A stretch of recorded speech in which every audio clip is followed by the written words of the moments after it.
Céline, bonjour. Bonjour Me- Benjamin. Merci pour ta présence, d'avoir accepté ce- cette interview. Donc toi, tu es en plus en Belgique, Mm. ma première aussi loin, donc à distance. On est en vidéo aujourd'hui, c'est super. Et Mm. c'est encore une fois ma première et donc je suis très content de le partager avec toi. On se connaît que par les réseaux, c'est Oui, ça qui est chouette aussi. Et on se retrouve là. Et donc, on va parler d'éveil, comme toujours. tout à Donc, on va fait. commencer de suite avec cette grande question qui est, pour toi, qu'est-ce que représente l'éveil de conscience? Grande question. Mais peut-être avant, j'aimerais te remercier toi aussi pour cette invitation, pour ta merveilleuse proposition. Et puis, bonjour à tous. Alors, l'éveil de conscience, c'est ça que tu m'as dit? Exactement. Qu'est-ce que ça Éveil. représente pour toi, l'éveil de conscience? Pour moi, c'est un grand mot parce que au tout début, quand on commence justement cet éveil, on n'a pas conscience donc on est dans le cheminement, dans le processus. Euh, donc, c'est vrai qu'on se rencontre un petit peu plus par après ce que c'est. Pour moi, l'éveil de conscience, c'est plusieurs choses. C'est se rendre compte qu'il n'y a pas que soi, en fait, qu'il n'y a pas que son petit soi sur cette planète, sur cette terre, à l'endroit où on est. Pour moi, c'est se rendre compte des différents mondes, qu'il y a aussi différents plans de conscience, différents plans du monde auxquels on n'avait pas forcément accès au début. Donc, pour moi, il y a de ça. Et puis, c'est aussi un chemin, je pense, de reconnexion, au-delà des différents mondes, un chemin de reconnexion à soi, à sa vérité, à sa propre nature, à qui on est vraiment. Donc, c'est un chemin qui se fait tout au long de la vie, bien sûr. Hein. Donc, pour moi, l'éveil, c'est pas quelque chose de figé, de voilà, j'ai un éveil et puis c'est bon. C'est vraiment voilà, augmenter sa conscience au fur et à mesure en fait de la vie, de de tout ça en fait, de chaque être est important. Il n'y a pas que soi, mais il y a aussi tous les petits êtres. J'ai eu une expérience il n'y a pas longtemps avec une mouche et franchement, je me suis dit, mais en fait, même une mouche, il y a quelque chose de il y a quelque chose de plus que la simple mouche, en fait. Il y a quelque chose, il y a de l'amour dans une mouche. Enfin, en fait, moi, ça m'a paru totalement. Enfin, j'étais ébahie, je me suis dit, ah bon. C'était vraiment très drôle. Donc, ça, et au-delà, et donc, peut-être avec cette transition-là, c'était vraiment la reconnexion à la vie globale en fait en soi, la vraie vie en fait quelque part, autre chose qu'avant on était peut-être des robots, on fonctionnait parce qu'on nous a appris de fonctionner comme ça, etc. Et puis à un moment donné en fait on se rend compte que non, il y a la vraie vie avec l'abondance, avec la nature, le tout, enfin voilà, c'est très très voilà, je pense qu'il y a encore plein de choses à dire. Il y a aussi le fait d'être dans cette vie, dans ce moment présent, de se rendre compte qu'en fait, on peut juste être et juste se poser, juste être, voilà, juste être bien avec soi et avec les éléments qui se déroulent dans notre vie, même si parfois c'est un peu souffrant, mais c'est OK aussi, ça fait partie du chemin de l'éveil. Donc c'est vraiment un chemin, c'est pas figé. Voilà un petit peu globalement ce que j'en pense. Super. Et du coup, tu parlais de... J'avais la sensation du moment où tu remets en question les choses. Ouais. Euh, Sur ton parcours, en tout cas, ça a été marqué.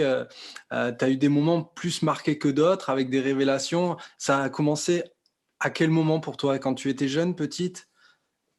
Euh, À mon, à mon avis, j'ai très peu de souvenirs de mon enfance, etc. Donc, je ne sais pas te dire si ça a commencé jeune ou pas, peut-être. Mais vraiment, moi, tout a commencé par un rêve il y a 2 ans.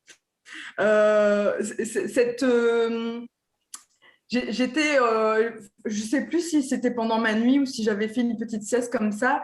Et en fait, j'ai eu une âme en fait qui est venue dans mon rêve et elle était tellement en colère, je sais pas, il y avait tellement d'émotions dans cette âme, elle m'a envoyée dans le ciel avec elle, quoi. J'ai vraiment eu cette sensation que je partais avec elle Et là, je me suis dit, waouh. Bon, après, il y a toujours, je pense qu'il y a l'éternel, les heures miroirs, etc., qui commencent pour beaucoup de personnes, etc. Mais ça a vraiment été un truc de, waouh, qu'est-ce qui se passe là? Donc, ça a commencé comme ça. Et il y a eu un petit parcours quand même. Cette âme, elle m'a amenée dans différents événements à prendre conscience d'autres choses.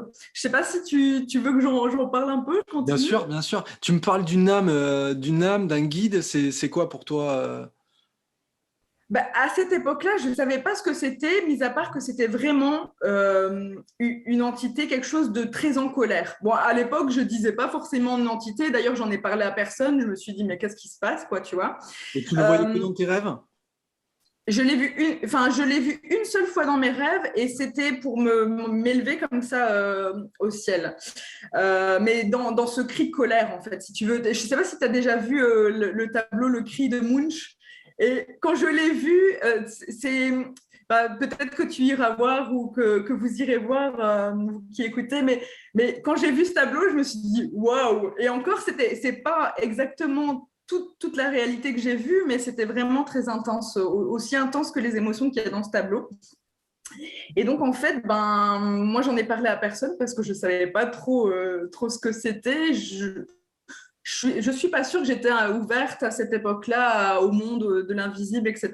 Donc voilà, j'ai fait OK. Et puis en fait, ce qui s'est passé, c'est que j'ai été à un séminaire. Donc à la base, un séminaire qui parlait pas du tout de spiritualité, qui était beaucoup plus dans l'action, etc. Et en fait, à ce séminaire d'une personne dont je ne citerai pas le nom, mais qui est assez connue là maintenant, il y a eu des choses quand même assez perturbantes qui se sont passées, mais c'est OK, hein, c'était top quand même quand j'y repense. En fait, si tu veux, à un moment donné, j'ai ressenti, alors je ne savais pas dire que c'était cette âme-là au départ, mais si tu veux, cette personne la personne qui était là au séminaire, qui nous présentait le séminaire, si tu veux, apparemment, j'ai pas toutes les infos, hein, mais apparemment, suite à des programmes, etc., qu'elle aurait fait, cette personne, pour pas citer de sexe, il y a une personne qui s'est suicidée. Et donc, Une personne qui s'est suicidée suite à suite à la... des programmes, pas dans ce séminaire, hein, suite à des programmes de cette personne qui présentait le séminaire. Ok. Et donc, en fait, à ce séminaire-là, tout s'est mis en place. Et en fait, au fur et à mesure, j'ai compris que c'est cette âme en fait, qui était venue déjà dans mon rêve et qui, c'était pas pour rien que j'étais à ce séminaire-là. C'était pour la servir, à mon avis, elle. Donc, j'ai pas compris si j'étais au service du bien ou du mal, mais en fait, c'était une expérience et c'était OK. Et si tu veux, petit à petit, j'ai vraiment senti en moi ce besoin de m'activer pour cette personne. Et c'est passé quelque chose d'un peu extraordinaire. On était en train de parler d'un sujet qui était, je pense, la honte. On avait différents trucs, hein. C'était un séminaire assez long. Et là, c'était apparemment un moment où il parlait de la honte. Et moi, je suis arrivée comme ça en plein milieu. Pour pas tout raconter, mais j'ai pas forcément participé à tout le séminaire parce que c'était vraiment très très intense, très spécial. Et puis j'ai senti vraiment qu'il fallait que j'y aille, quoi. Il y a le dérouleur du projecteur qui s'est déroulé où il était marqué en grand Present Now. J'avais une vision des choses très différente de d'habitude, c'est-à-dire qu'il y a des gens qui sortaient de la salle et en fait je les voyais plus comme des personnes lambda, je les voyais tels des anges, tels des pompiers, enfin, c'était vraiment, vraiment très spécial. Je pense qu'il y a que... il faut le vivre pour le comprendre. Ta Et, vision a changé, tu veux dire? Tu voyais plus les mêmes choses, la réalité n'était plus la même pour toi, elle était distordue, entre guillemets, je sais pas si on peut le dire. ouais, c'est ça. En fait, je voyais la réalité, mais c'est comme s'il y avait un filtre supplémentaire qui me faisait voir autre chose que la simple réalité qu'on peut voir avant les éveils de conscience, etc. Donc, je voyais vraiment, en fait, c'est comme si je palpais l'invisible et que je voyais plus que ce qu'était la personne. Donc, je voyais vraiment des anges, des curés, une nonne, vraiment, c'était comme si c'était un appel de « vas-y, il faut que tu y ailles ». Et en fait, moi, j'avais pas encore conscience que c'était une personne qui était décédée, etc. Mais m'est venu le besoin d'avancer donc il y avait 2 rangs si tu veux, et m'est venu le besoin d'avancer tout doucement au milieu des 2 rangs, et je me suis posée par terre avec mes mains en croix comme ça, et en fait j'étais la représentation d'un mort si tu veux. Donc la personne quand même qui était là, qui présentait le séminaire était quand même assez perturbée. Elle a dit ah ouais quand même, puisqu'on était censé parler de nos hontes en fait. Mais moi je parlais pas de moi, j'étais juste menée par quelque chose de plus grand, plus fort que je ne comprenais pas forcément. Donc, il y avait vraiment ce truc, j'étais même prête à le coacher, quoi, alors qu'à l'époque, je n'étais pas du tout dans tout ça, je ne comprenais pas ce qui se passait. Et d'ailleurs, j'ai envie de dire merci parce qu'il n'a pas du tout répondu à l'appel, au truc, tu vois.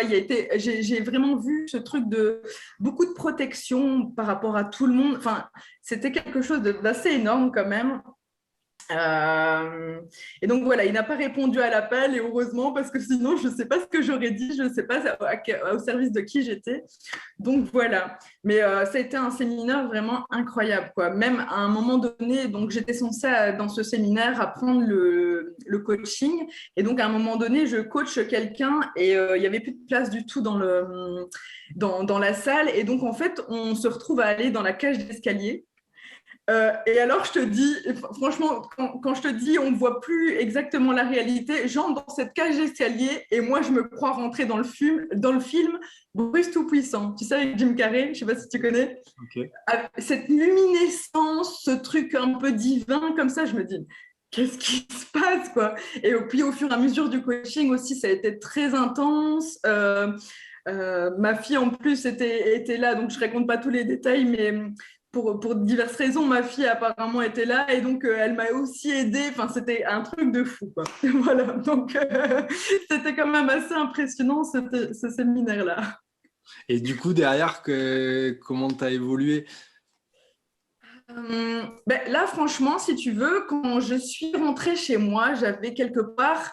C'est marrant parce qu'on parlait de la honte dans ce séminaire, à ce moment-là. Et en fait, quand je suis rentrée chez moi, je me sentais honteuse parce que j'ai pas compris j'ai pas compris ce qui se passait. Et d'ailleurs, merci de me permettre d'en parler aujourd'hui parce que j'en ai parlé à personne non plus parce que je me suis dit, voilà, il y a quelque chose de fou dans cette histoire. Et donc, en fait, moi, j'ai continué un peu mon chemin tout en sachant qu'il y avait quand même ça qui existait, mais que je ne comprenais pas.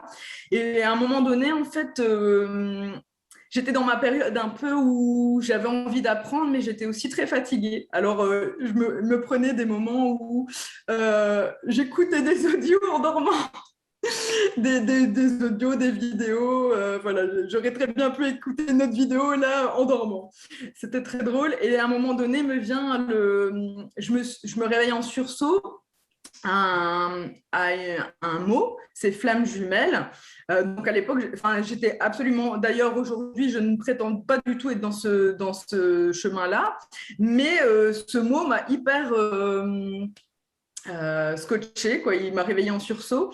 Et donc, j'ai cherché un petit peu ce que c'était et je suis tombée en fait sur des personnes qui expliquaient, etc. Et me vient l'intuition d'aller à une retraite qui est présentée par une autre personne. Par une personne qui parle de flamme jumelle, justement. Et c'était une merveilleuse retraite qui parlait de la peur à l'amour. J'étais justement beaucoup dans les peurs à cette époque-là. Et donc, je me dis, ça y est, c'est bon, je fonce. Moi, je veux aller vers l'amour. Je ne veux plus les peurs. J'y vais. Et donc, c'était une retraite spirituelle hein, où on parlait d'énergie, etc. Moi, c'était vraiment très peu connu pour moi. Donc, j'étais très, très en joie parce que les personnes là étaient hyper sympathiques. Enfin, je me sentais vraiment à l'aise. Mais on commence à travailler les énergies, etc. Matinée, début de journée, fin de journée, frustrée parce que moi, je ne ressens absolument pas ce que tout le monde dit ressentir. Donc, je fais, bon, ok. Puis la personne nous dit... Écoute, c'est OK en fait. Les personnes sont à différents niveaux en fonction de leur apprentissage, etc. Et donc, tu verras demain, il y aura peut-être une amélioration. Le lendemain, motivée, je ressens toujours rien. Et là, me prend vraiment l'envie, une énorme tristesse, une énorme colère parce que j'étais vraiment mal en fait de ne pas pouvoir euh, euh, ressentir tout ça. Et donc, j'ai ressenti le besoin de m'isoler en fait dans ma chambre. Et là, en fait, une autre expérience totalement waouh. Donc, je me suis allongée sur mon lit, je tremblais, je sentais une certaine puissance, en même temps une certaine retenue, en même temps une colère. Enfin, c'était vraiment très, très fort. Et là, moi qui n'ai jamais chanté de ma vie, en tout cas, on m'a limité quand j'étais jeune parce qu'on disait que je chantais comme une casserole. Là, me prend l'envie de chanter. Et en fait, je ressens totalement cette connexion avec l'univers, avec le ciel. J'ai l'impression d'être surélevée, mais tu sais, couchée, mais surélevée dans le ciel, et de chanter, d'être en connexion avec tout le monde, et comme si tout le monde allait entendre mon chant à des kilomètres de là, quoi. Donc, je me fais waouh. Et puis, j'étais dans ce truc de j'arrête, je continue. Non, c'était trop bien, je continue. Mais en même temps, il y avait les personnes en bas qui étaient susceptibles d'entendre. Donc, j'étais là en mode mais non, le regard des autres et tout, ça va pas le faire. Et après, j'essayais de me rassurer. En même temps que tout ça, j'essayais de me rassurer. Je me disais non, ils font pas entendre. Les murs sont bien sonorisés, ça va le faire. Euh, et donc voilà, expérience assez sympathique aussi. Je veux dire, je m'en rappellerai toute ma vie, je pense. Et donc, pour la petite histoire, quand je suis descendue, tout le monde a fait semblant de rien. Mais après, les personnes qui faisaient la retraite ont demandé qu'on se mette tous en rond. Et justement, ils allaient commencer un chant. Et puis, la personne m'a fait une petite allusion du genre, on a entendu, quoi, mais de manière un peu subtile, mais bon, c'était sympa, quoi. D'accord. Et tu as compris ce qui s'était passé? Mais à l'époque, en fait, moi, je pense que ce qui est important dans l'éveil, c'est pas forcément toujours de comprendre, c'est aussi de vivre les choses. C'est de le vivre, Ouais. effectivement. Quand tu le vis, en fait, là d'ailleurs j'en ai des frissons, quand tu le vis, tu dis c'est un moment suspendu du temps où là tu goûtes en fait à ce divin, à cet amour, même si tu comprends pas au tout début ce que c'est des expériences qui viennent t'aider à garder espoir, à comprendre que t'es pas tout seul euh, physiquement et enfin, t'es pas tout seul en fait, parce qu'à l'époque, moi, je me sentais aussi fort seule et dans mon parcours, je me suis quand même sentie beaucoup seule, mais en même temps, à chaque fois, avec tous ces petits rappels, il y avait ce truc de ouais, ok, je suis pas folle, ça existe vraiment, on me soutient. J'ai trop de frissons là, c'est trop bien. Il y a il y a quelque chose, quelqu'un, je ne sais pas comment le dire, des entités, quelque chose qui me soutient en fait dans mon chemin de vie. Et c'est pas clair au tout début, mais au fur et à mesure, il y a tellement des rappels rapprochés que là tu te dis, ouais, en fait, je suis vraiment, vraiment soutenue par la vie. Et même quand c'était souffrant, même quand c'était douloureux, en fait, c'était juste bah, une bonne chose sur mon chemin parce qu'il fallait que j'évolue dans la guérison de mes blessures, dans toutes ces choses. Et en fait, même si c'était souffrant, j'étais pas seule en fait. Il y avait toujours une aide précieuse qui était là autour, même si au tout début, tu le vois pas dans la constance, elle est tout le temps là en fait. Donc ça, c'est un des points, je pense, merveilleux sur mon chemin que j'ai compris, c'est vraiment ça en fait, d'être toujours, toujours entouré. C'est vrai, on est entouré, et ça c'est sûr. Et du coup, depuis 2 ans, toi, tu vis des expériences qui ne cessent de te mettre en joie, j'ai l'impression. Donc ça, c'est Mais chouette. écoute, c'est pas toujours des énormes comme ça. Je pense que celles-là, c'est vraiment les principales. Mhm. Euh, Ouais, mais il y a des petites choses, des synchronicités. Il y a une fois, d'ailleurs, je l'ai pris avec parce que je voulais vraiment le montrer.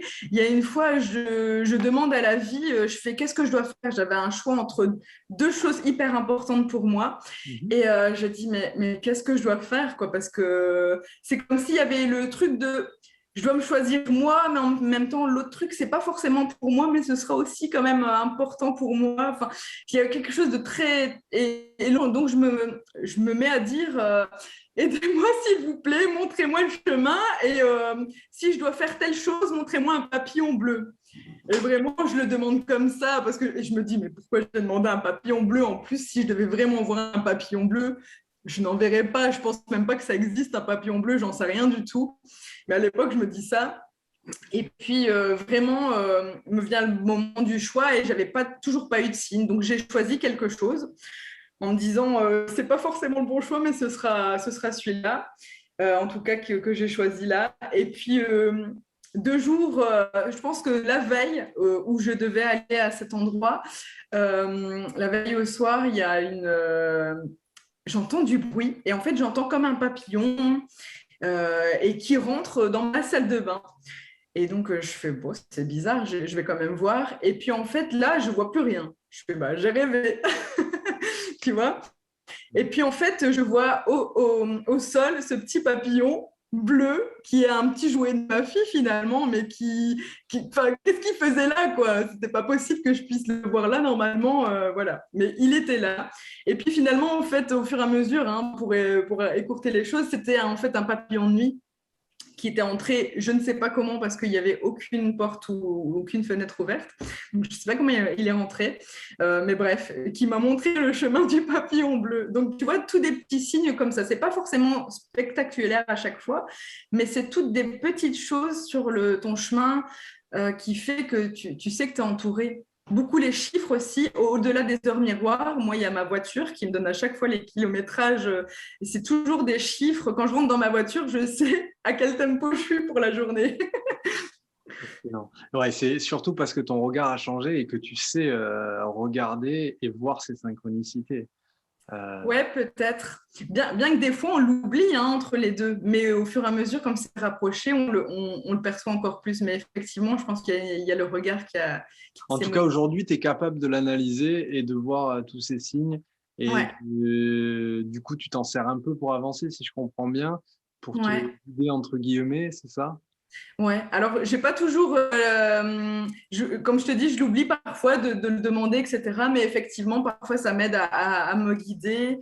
Ouais, les cartes aussi, qui te donnent des informations à tous les niveaux, même au niveau des chiffres. Parfois, quand je demande combien de personnes il y aura à ma réunion ou à ce cercle-là, par exemple, bah, on me donne le bon chiffre. Enfin, donc, on est toujours, si on demande en fait, c'est ça aussi, hein. Parce que c'est un petit peu comme on dit, aide-toi et le ciel t'aidera. Là-haut, ils sont pleins à vouloir t'aider, hein, à être là près de toi. Mais en fait, si tu leur demandes pas, ils peuvent pas agir contre ton gré parce qu'on a quand même le libre arbitre.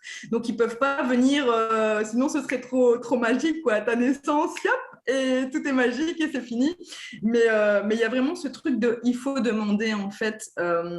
De l'aide, il faut demander son chemin, il faut demander pour vraiment recevoir. Chouette. Yes. Je suis complètement d'accord avec toi. C'est bien, tu es super enjoué, ça me fait vraiment plaisir. Mais oui, je suis très enthousiaste. D'ailleurs, je sais que j'ai tendance à parler très fort, donc j'espère que là, je n'élève pas trop la voix. Alors Mais moi, oui, ça va. ça va Non, pour non, il n'y a toi. pas de problème. Non, non, c'est chouette. Tu vibres vraiment ce que tu dis.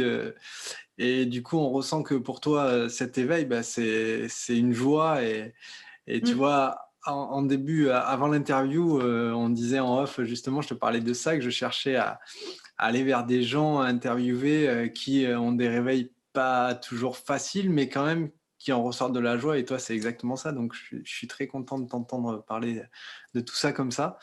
Mm. Du coup, ça fait que 2 ans. C'est en tout cas que tu as pris conscience réellement qu'il se passait un truc. Et, Ouais. et déjà, bah, quel cheminement, bravo à toi, quoi. Je trouve Ouais. c'est chouette, vraiment chouette. Merci. Merci beaucoup.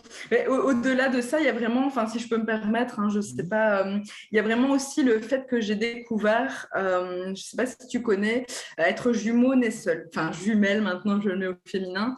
Et donc, il y a vraiment ça aussi qui a fait beaucoup partie de mon chemin depuis quelques mois. Ça, c'est vraiment depuis euh, Depuis juillet, mais c'est peut-être déjà de l'année passée aussi. J'ai compris au fur et à mesure qu'il y avait ça aussi dans ma vie, donc c'est pour ça aussi que il y a ce soutien supplémentaire aussi qui est là.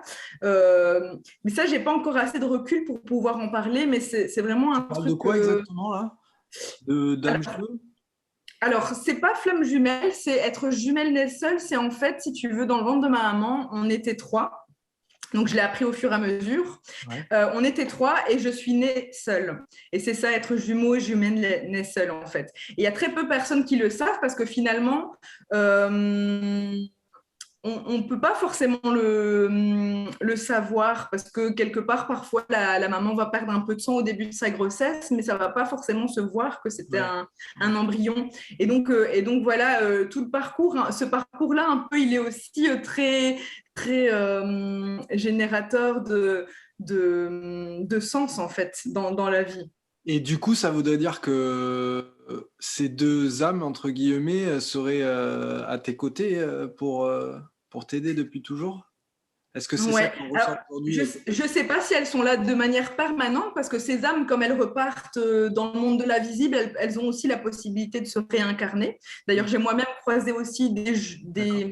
des jumeaux dont j'étais la jumelle perdue finalement, où j'étais moi remontée. Ok.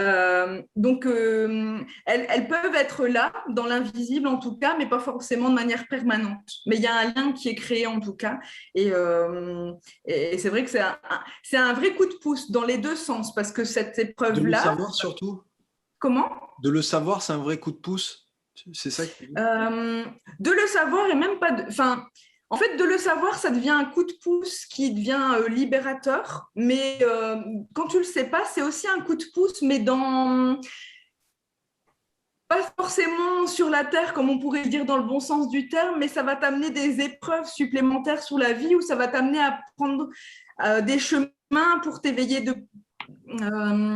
plus fortement aussi, plus, comment dire, tu es déjà relié, finalement, en fait, depuis ta tendre enfance et même avant dans le ventre de ta maman, tu es déjà relié à l'invisible. Donc, quelque part, tu as déjà ces capacités-là qui se créent en toi. Donc, il y a des énormes ressources à travers cette épreuve, mais il y a aussi une énorme tristesse, une énorme colère, une énorme culpabilité. Toutes ces choses-là qui nous amènent, en fait, à travailler sur nous, à prendre le chemin du développement personnel, si tu veux, deux fois plus vite que quelqu'un d'autre, parfois. Ouais, et puis à chercher à les transcender.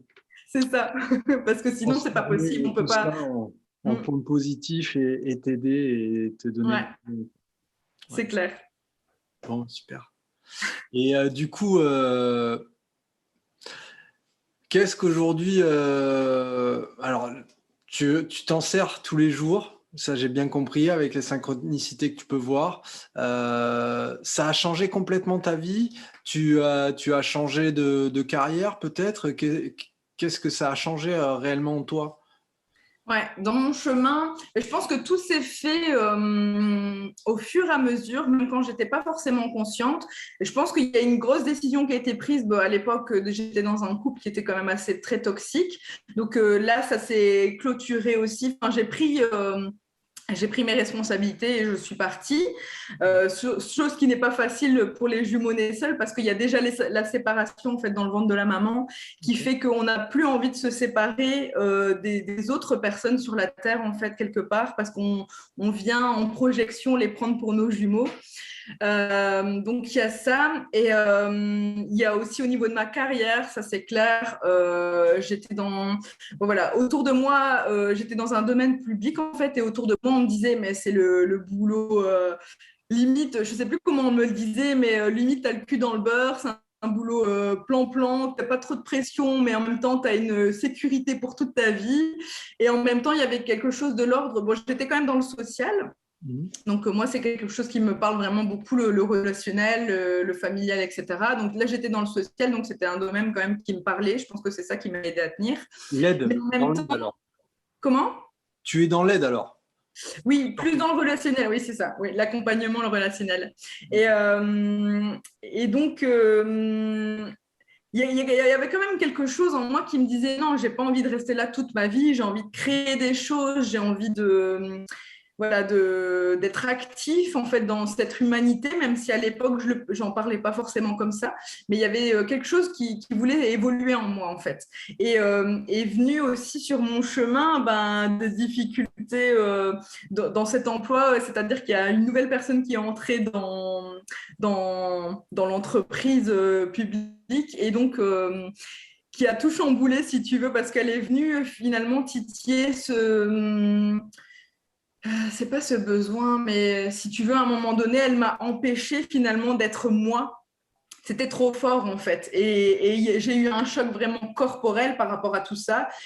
J'ai repris un petit peu, enfin j'ai eu un arrêt maladie, j'ai repris quand même parce que j'étais tenace. Hein. Mais finalement, à un moment donné, c'était non, je veux une autre vie pour moi. Et donc tout s'est plus ou moins ouvert, même s'il y avait des peurs.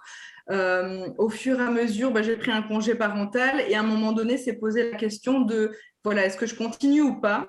Alors normalement, je pensais que ça allait bien se faire, mais non, la personne justement qui n'était pas trop sympa dans la perception des choses à l'époque, parce que aujourd'hui, ça représente pour moi un hyper beau cadeau finalement de la vie, parce que même dans les souffrances, en fait, on peut voir après le cadeau qu'il y avait caché à l'intérieur Quand on de sait le ces événements. transformer, effectivement. Ouais, c'est clair. Mais cette personne à l'époque me dit, quand je la rappelle finalement, elle me dit, ben non, tu démissionnes. Il n'y a pas le choix, tu démissionnes. Et moi, il y avait le truc de comment je vais faire financièrement. D'accord, j'ai un peu d'argent de côté, mais quand même, sauter dans le vide, quand même, c'est pas hyper facile, quoi. Parce que quand tu as des rentrées régulières comme ça, tu te sens plus ou moins en sécurité. Et quand du jour au lendemain, tu te dis, ben, peut-être dans un mois, j'aurai pas de rentrée financière parce que je sais pas comment ça va se passer, bah, voilà, tu as ces peurs-là qui viennent, mais en même temps, c'était le chemin, il fallait que j'y aille, donc j'ai sauté. Et puis, et puis voilà, le fil continue. Ok. Et donc, tu t'es lancée toute seule, c'est ça? Mais écoute, je ne me suis pas lancée tout de suite, si tu veux, en tant qu'indépendante. Ouais. J'ai eu ce besoin de... Pour moi, c'était un chemin pour rassembler les différentes parties de moi. D'ailleurs, je pense que c'est vraiment en train de se clôturer plus ou moins cette étape-là pour moi maintenant. C'était de rassembler tous les petits bouts de moi, toutes les parties de moi, recouvrer en fait les parties de mon âme différentes que j'avais parties à différents moments de ma vie et même dans le ventre de ma maman. Donc voilà, c'est au fur et à mesure. Et là, vraiment, je dois te dire que c'est vraiment maintenant que je ressens l'élan d'aller vraiment totalement et de manière officielle dans la lumière finalement vers les autres. Parce que quelque part, j'ai rassemblé les bouts de moi, j'ai fait beaucoup de développement spirituel pendant ces un an et demi, développement personnel et spirituel. Et donc voilà, il faut se laisser le temps aussi, hein, je pense. Malgré tout, même si j'ai sauté dans le vide, je me suis laissé le temps de me reconnaître, de reconnaître qui j'étais, de reconnaître quelle était ma mission. Euh, voilà, tout en sachant qu'on m'a toujours poussé à aller sur mon chemin très rapidement, mais il y a souvent les peurs aussi qui freinent. Hein. Aller dans la lumière, c'est pas forcément toujours évident. J'entends beaucoup d'ailleurs de personnes qui disent Faut beaucoup j'ose de pas courage. briller. Faut beaucoup de courage malgré tout. Ouais, c'est ça. Il faut le courage et en même temps, parfois, il y a des choses qui bloquent et en fait, il faut juste aller récupérer le message en fait derrière toutes ces choses qui bloquent et c'est OK en fait. C'est juste un petit point lumineux qui dit attention, euh, si tu vas par là, peut-être que tu vas pas survivre. Mais voilà, c'est un système qui est super bien fait, je trouve, mais on peut aller au-delà, ça c'est sûr. C'est sûr. Il y a moyen de changer tous nos programmes. Et c'est sûr, complètement. Après, j'en reviens à ce que tu disais, qu'il y a besoin d'un temps, il y a besoin d'un temps d'intégration dans chaque événement comme ça, où on prend une certaine conscience de ce qui nous arrive et Ouais. de qui l'on est réellement derrière tout ce qu'on a appris depuis toujours.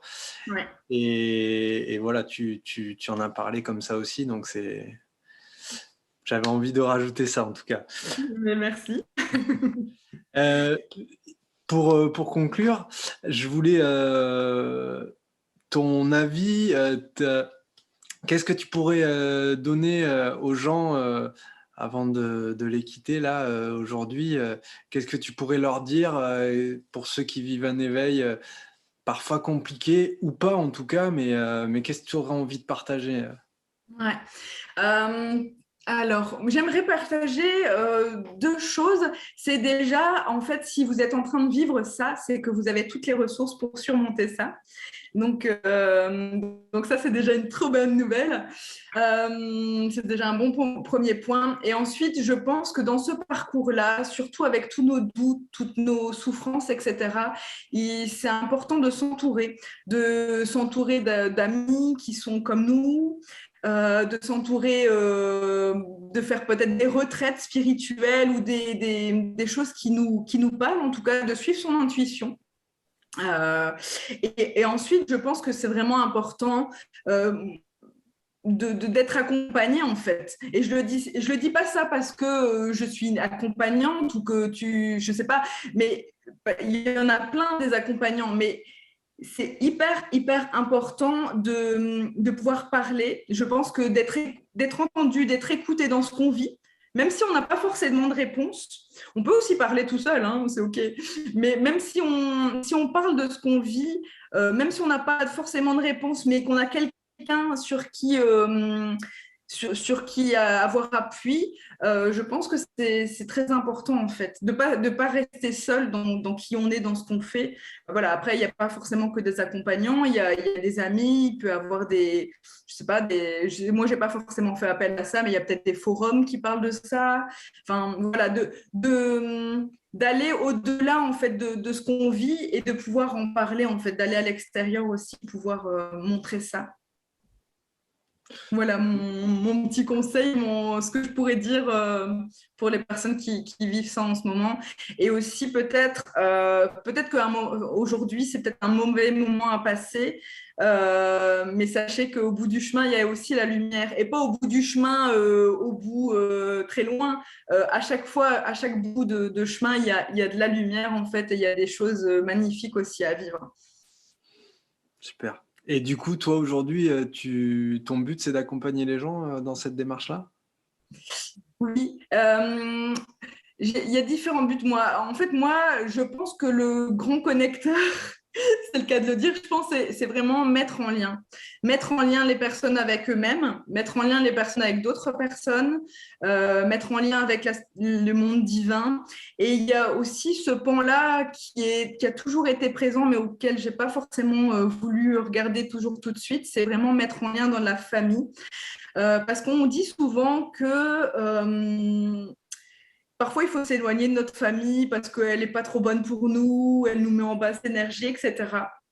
Ce qui peut être vrai, mais en même temps, c'est un super terrain de jeu en fait pour évoluer en fait dans notre chemin spirituel. Et donc, de plus en plus, je pense qu'il y a des accompagnements qui vont se faire au niveau de la famille, au niveau des blessures père-fille, mère-fils, etc., qui vont se mettre en place de récupération d'âme, etc. aussi. Parce que je pense qu'il y a vraiment on le voit hein, dans la situation actuelle, il y a beaucoup de divisions dans les familles avec les différents modes de pensée, etc. Et je pense qu'en fait, on peut faire que un dans la famille. Et si tout le monde s'évertue à créer une famille, voilà, je ne trouve pas le mot, hein, mais si tout le monde reste uni dans leur famille, finalement, famille par famille, ça fait des groupes unis qui, petit à petit, en fait que le monde peut être uni. Et tant qu'on n'a pas réussi à se reconnecter à soi, à se reconnecter à sa famille, bah, on ne sait pas se reconnecter non plus au monde, etc. Quand tu parles de famille, ce qui me vient, c'est plus sa famille de cœur, en tout cas Ouais, famille d'âme même, j'ai envie de te dire, ouais. que la famille comme on l'entend, quoi. Ça peut être des amis, ça peut être des rencontres par-ci, par-là, voilà. Ouais. Enfin, voilà, Exactement. Moi c'est ce que j'ai dans mon chemin, ça a été comme ça au début. Et d'ailleurs, c'est pour ça que j'ai créé un groupe Les Clés sur Terre où je tente aussi de rapprocher ma famille d'âme dans un endroit pour pouvoir avoir de plus en plus de contacts étroits avec cette famille d'âme.